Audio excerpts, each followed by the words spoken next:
All right, so welcome to this podcast. Today we want to talk about, we want to talk about stress. One, for a number of reasons. One, is topical because this is International Stress Awareness Week. And two, in the UK, people are going into lockdown version 2.0, round two of the lockdown.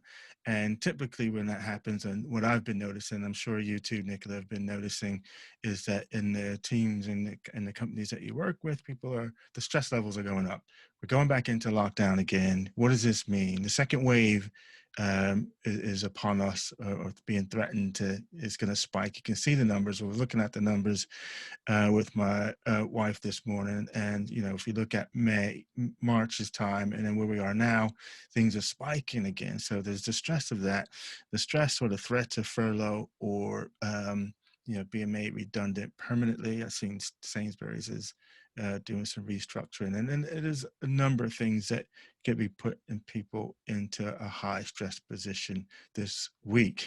And it is International Stress Awareness Week as well. So we thought that this podcast stroke video podcast would be a very pertinent time to get this out. So I'm going to introduce myself, and Nicola introduce herself very briefly, and then we're going to jump into it and talk about stress as it relates to the Lumina Spark model. So we're going to give you some ideas on how to look at stress, and then some ideas on what you could potentially do to kind of mitigate that. So some things to be aware of, and then how you might be able to mitigate some of that stress that's happening.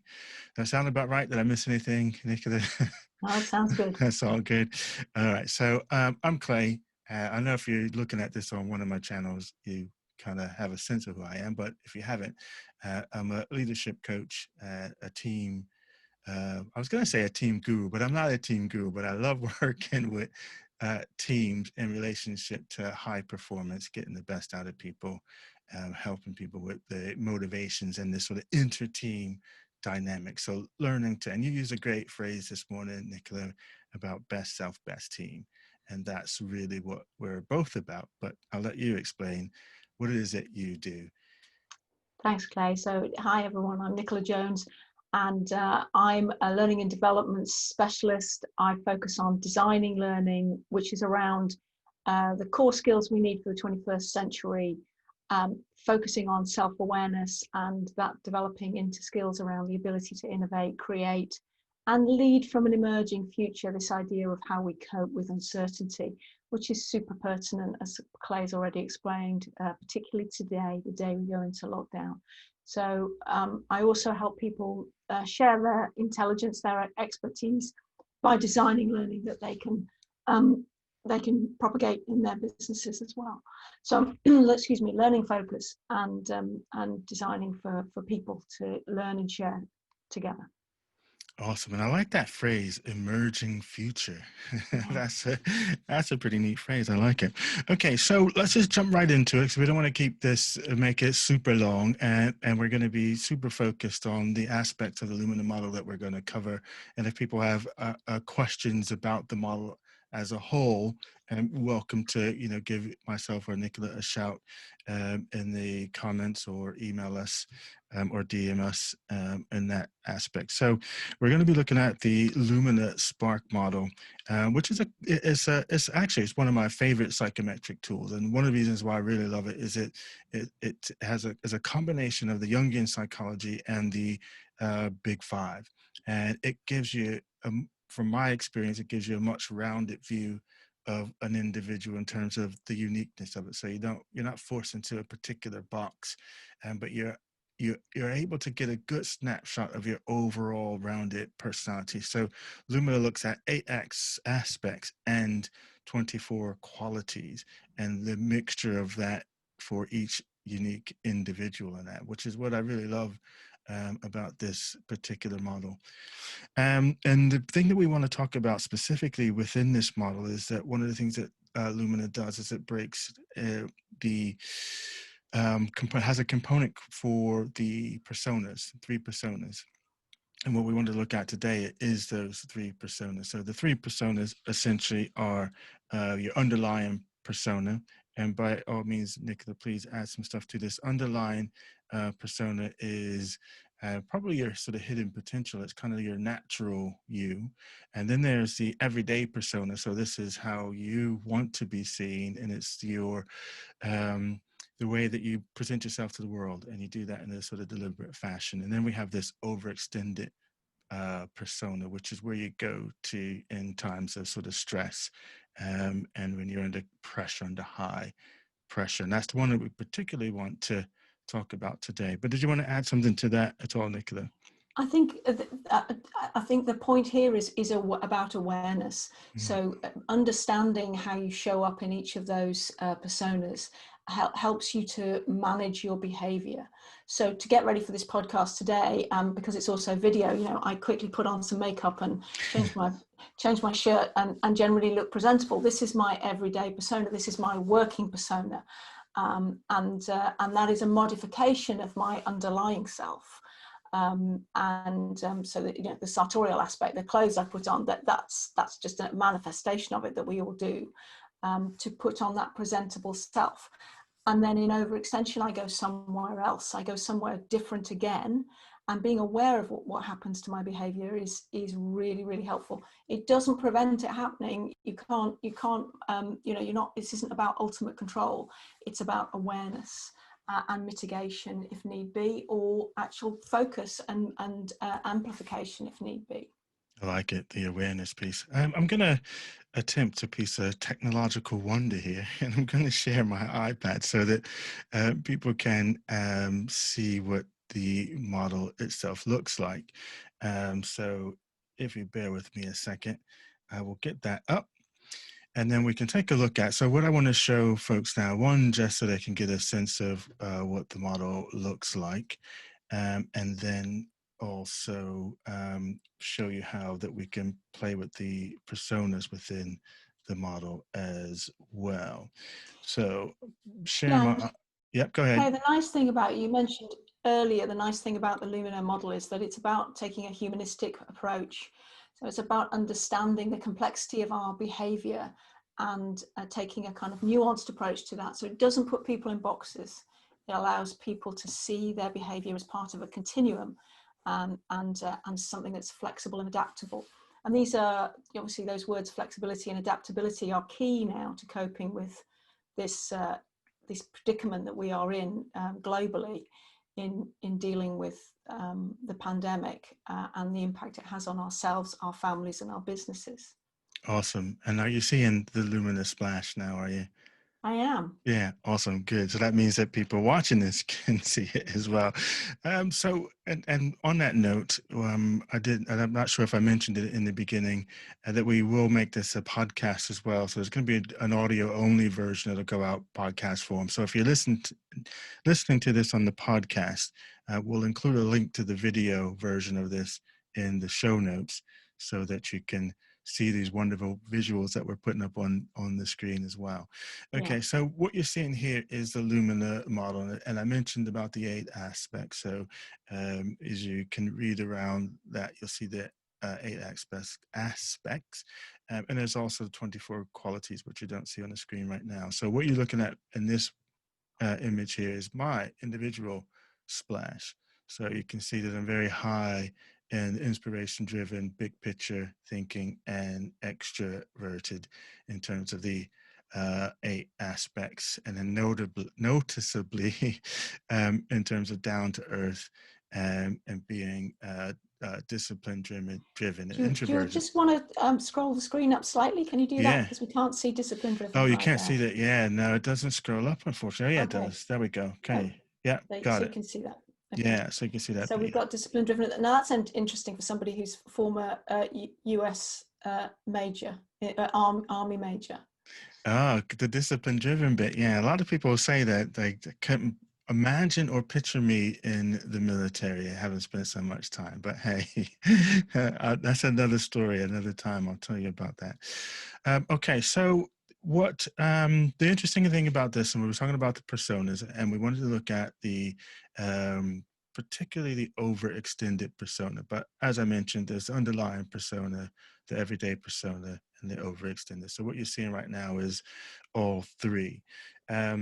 So if we just focus on my overextended persona, and I don't know if you noticed that right quickly, that my people focus drops considerably when I go into an overextended position, and essentially, and it's interesting on this one.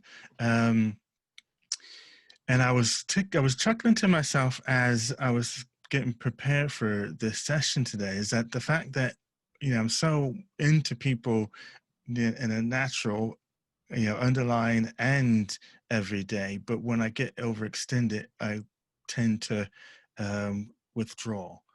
Um, and the whole sort of people thing completely goes out the window for me on that end. So as you're looking at that, Nicola, what are some of the what would you be thinking, or what would you say to me if you were coaching me in this space of being? Well, I'd be noticing, as you already have, what expands and what decreases. And it can be the case that we stop doing something that we normally do every day. As you've said, you normally focus on people, and actually in overextension, you become withdrawn and your focus on people reduces. And also notably, your down to earth and discipline driven have retracted even further. So you do even less of that. And I'd be asking you to notice what's becoming amplified in overextension. So, and how that manifests. So in the inspiration driven piece here, can you just tell us a little bit about how that manifests? What do you notice? And this is a key thing, by the way, is actually noticing your behavior and your thinking patterns. So what do you notice, Clay? Yeah, so a big thing for me on that is I tend to, I, focus on my own ability, as in I know what I can do versus trying to bring others along in that one. And I'm going purely on gut intuition. It's like, all right, I know how to get through this thing, and I'm going to do it this way. And I find that people then become a distraction for me on, Okay. on that end. So, Um, so a key element of inspiration driven is this ability to work with your instincts, as you say, your gut instinct, your intuition. So for you, that becomes amplified, and it also becomes quite a solo thing, right? You start to focus on your efforts and not a team effort. Yeah, and I'm not a big rule guy to begin with, but processes and rules and things like that go even further. I throw them even further out the window when I'm in overextended. So it's like, for me, I'm looking for what works, and that's generally pretty much all that's on my mind. What's the thing that's going Okay. to work in So, this so situation? that's interesting, isn't it? Because so we've got intuition and we've got a kind of pragmatism here. And this is a really interesting illustration of the fact that overextension can be positive. So if we kind of think of Clay Lowe, the lone wolf kind of figure, you're out there and you may well be successful because you're really being dependent on your own resources and your own ability to fathom what's happening and your intuition around that, and also a pragmatism. Now it's interesting that's the product of the loss of rules that you're describing. So in a sense, that's about becoming perhaps what might be classically described as more chaotic, and less rule bound. And it might also work in terms of coming up with a solution to a problem in extremis. And has that been your experience? Well, it's interesting because when you say chaos, like, I like chaos, so in my normal everyday life, I like chaos. So yeah, I think, the biggest thing that I notice about myself is definitely the retraction from others. Right. Yeah, that's probably the biggest thing that I would say. It's just I'll withdraw, I'll focus on, me and getting whatever needs to happen done, um, until I get to a place where I feel that I'm back. And I don't know if control is the right word, but I feel that, yeah, I have control of the situation, and then able to switch back in to bring other people along. So it's not as if I, abandon people and forget about them. I just need them not to be in the picture while I'm figuring a way through this thing, and then happy to come back and bring them along after I've done that. Okay, Uh, so what works for you in terms of your other colleagues' behaviour around you when you notice you're in overextension? What do you need from other people? I think probably the biggest thing I needed is, I was going to say space, but space is maybe not the right word, because I don't necessarily want to be left alone.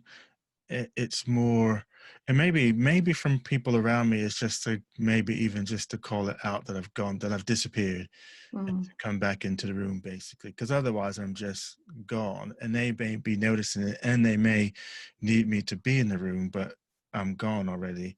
And I know that some people who do work with me, and family particularly, and other people that I've worked with over time, um, they've gotten used to it, and they've come up with their own coping mechanism, as they just, all right, well, Clay's just gone off in his own head, but Yeah, I know he'll be back.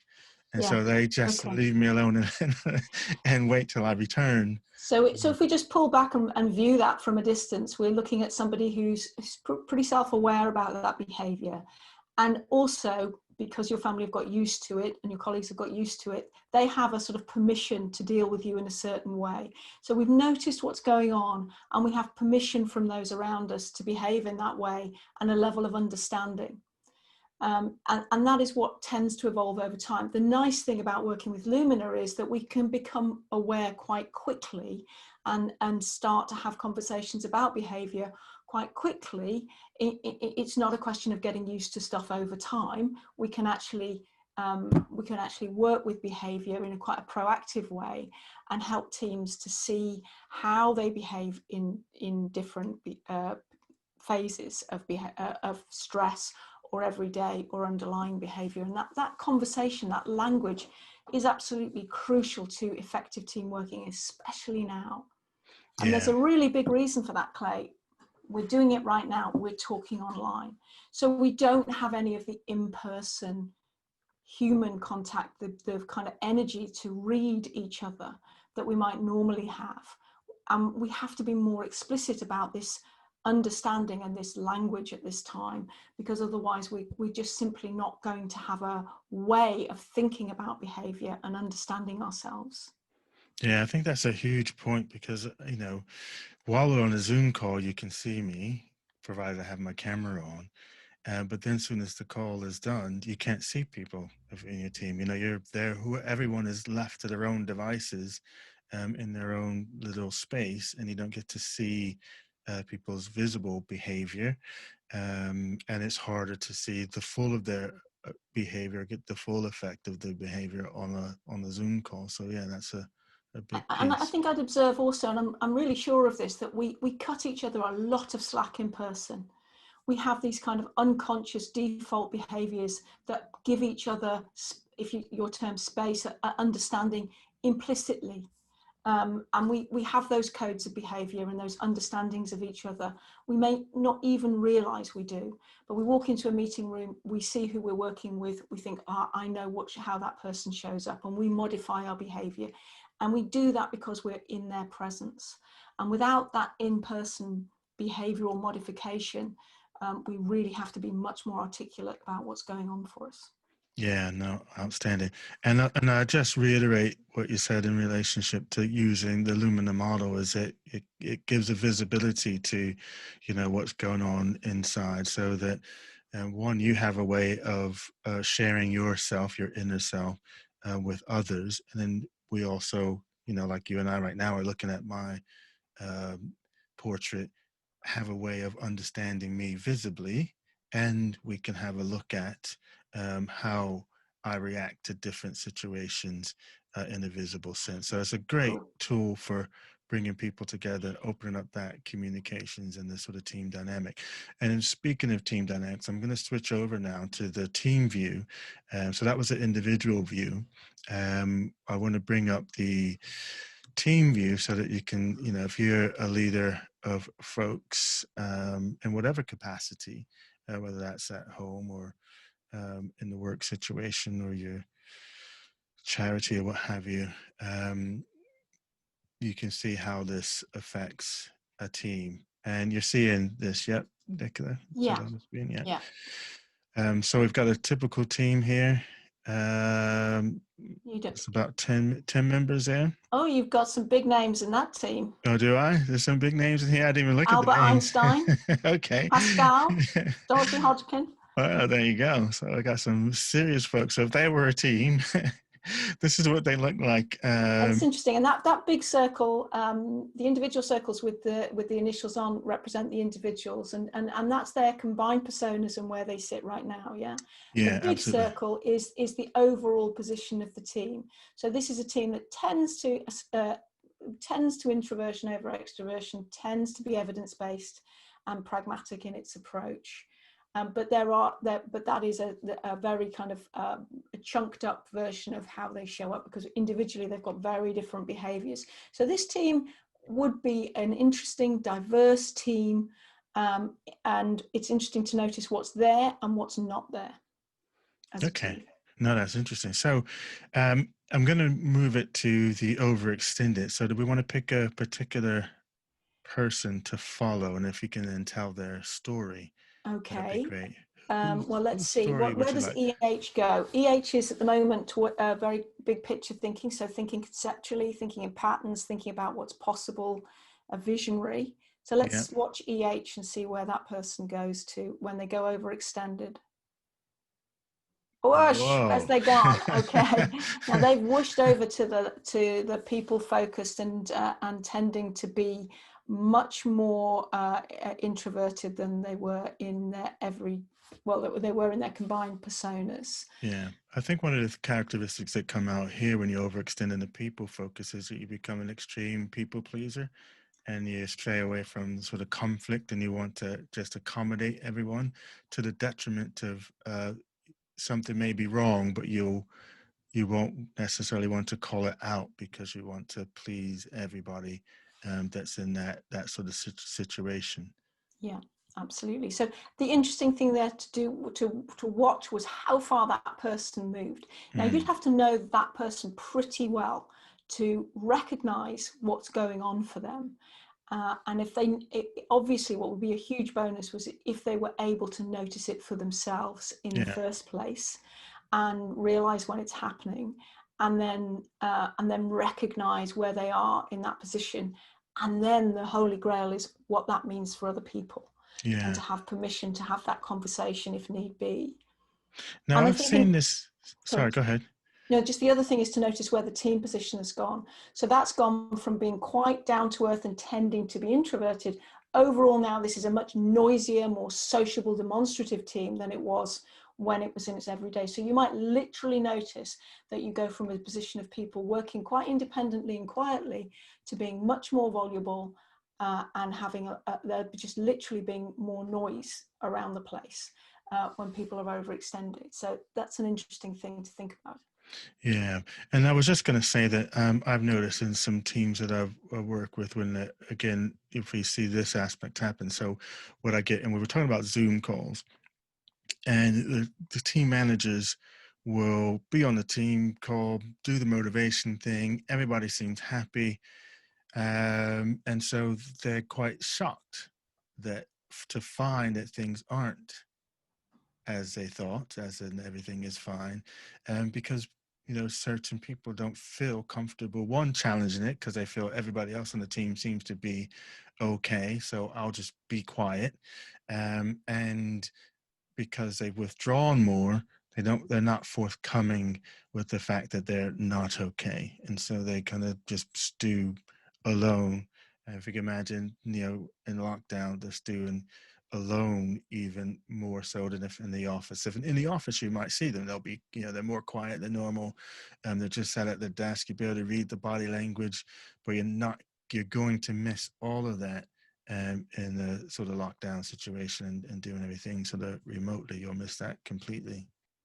Yeah, and I think that's the sort of top tip in these times, is that do not make assumptions about the fact that people who are quiet are okay. Yeah, absolutely. Check in with people, have the one-to-one conversation, be it necessarily brief, but do make the time to make sure people are okay. Okay, I'm gonna stop sharing the screen now and we'll come back. And okay, so let's kind of wrap this up a little bit, because we only wanted to talk about the overextension aspect, and we'll be doing a series of more videos in the future to talk about the overall model, talk about various aspects of the model, talk about how it relates to teams, and how you can use this as a individual and coaching as well. So we've got a lot of videos planned for you in the future. We've kind of showed you what to look for and talked about a few things that you can do. Do you have any further tips that you would give in terms of a takeaway for if I'm individually or as towards leaders or managers of teams? I think the important thing is to try and have conversations about what's going on for people. You can't just leap into that. You need to have given each other permission to talk in that way, and that comes from a bigger sense of safety and security in your relationships. So relationships are under strain right now, and as a leader, they demand your attention. So right now, it's very difficult for leaders to cope with the amount of decision making, prioritization that they're having to do. If you don't focus on relationships, when you turn back to them, they won't be there to draw on, and people need to feel understood and recognized right now. Even if they're going to be furloughed, even if they're going to be made redundant, people will remember for a long time how they're treated during the pandemic. And in a year's time, in 2 years' time, when we have a vaccine in the population, and you desperately need people back in the workplace, it's going to be important that you treated people well at this time. So for those you have, they're working really hard, and they need to be recognized for that. And for those who you may need to lose, they also need to be seen and recognized and supported as far as is humanly possible. Awesome. And I would add, from a leader's point of view, is that, leaders are humans as well. Yeah. And this idea about self-awareness is, using something like Lumina to understand and heighten your self-awareness about what happens to you. Because, as a leader, you're going to be under stress. You're going to be under tenfold stress because you're having to think for the rest of the team. Plus, you're trying to self-manage yourself. And if you got a family, so you got a lot of more pressures on you, and to be aware of it. And for leaders who are not self-aware and they move into their overextended, and again, like, I'm glad that I've become self-aware of what I've done, because you just abandon the rest of the team if you go to your normal space and you're just operating out of that to help you cope with the stress, but then you forget about the other 9 or 10 other people that are in your team and where they might be. And that's a lot of ask for an individual, because yes, you have to extend yourself out to each one of those individuals, and each one of those individuals is going to have something different. So you're not going to be able to, give the one size fit all speech to everyone. A good leader, an effective leader, is going to tailor their approach to each individual, and they're going to have that understanding of each individual. And again, that's a big ask. I've got to change my energy to match, Joe and Sue and Jane, and so I'm becoming these different aspects of myself to suit that person, and I've got to know where that person goes, and I need to be able to be what they need me to be for them to help them through. And what you're describing there is a very sophisticated level of emotional intelligence in a leader, and that's something that's really, really important. That capacity to self-manage. So it may be that a leader merely has moments to check in with themselves and notice how they are, and then to manage themselves into behaving in ways which support their team, as you describe. So sophisticated emotional intelligence skills are one of the priorities recognized by the World Economic Forum, and a host of other sort of predictors as skills for leading in an emergent future. And I think that's going to be really, really important. And I'm not the only one. Yeah, awesome. No, that's very good. Okay, so I think that's good. I think I've enjoyed this conversation. And again, as we say, we'll bring you more of these conversations and talking about self-awareness, talking about self-management and emotional intelligence. Again, it's huge on that end. So if you're interested in getting your own personal portrait, or you wanted to do a team portrait, you want to get your team involved in this, by all means, contact myself and Nicola, and then we can have a conversation and go from there. All right. So until next time, I'm just going to say peace. Peace out. Peace and love, I think. Yeah. Yeah. Peace and love. Take There you care, go. Clay. All Bye. right. Cool.